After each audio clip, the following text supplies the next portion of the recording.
नमस्कार, म चाहिँ काठमाडौँ नगरपालिका वडा नम्बर 21 वासी आज आफ्नै वडामा छु।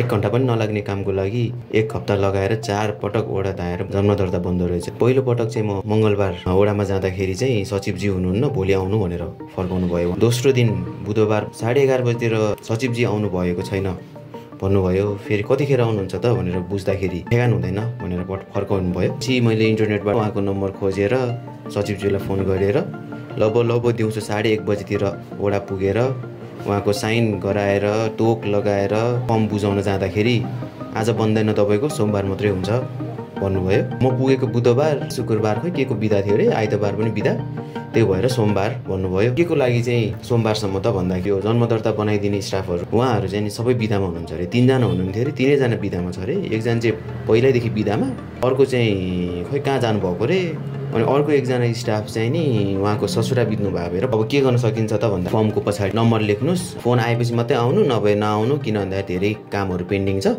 तपाईँको पालो आएपछि तपाईँलाई फोन गर्छ भन्नुभयो।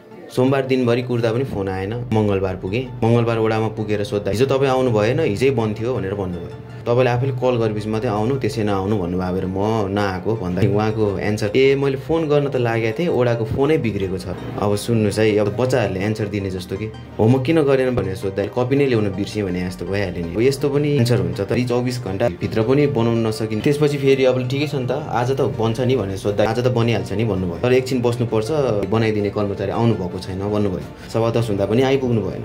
जे होस् कर्मचारीज्यू चाहिँ टाइममै आउनुहुँदो रहेछ। 10:30 भयो ठ्याक्कै आइपुग्दाखेरि। जे होस् अरूभन्दा चाहिँ टाइममा आउनुहुँदो रहेछ, किन भन्दाखेरि अध्यक्षको चाहिँ आउने टाइमै 12 बजेदेखि 1 बजेसम्मको रहेछ।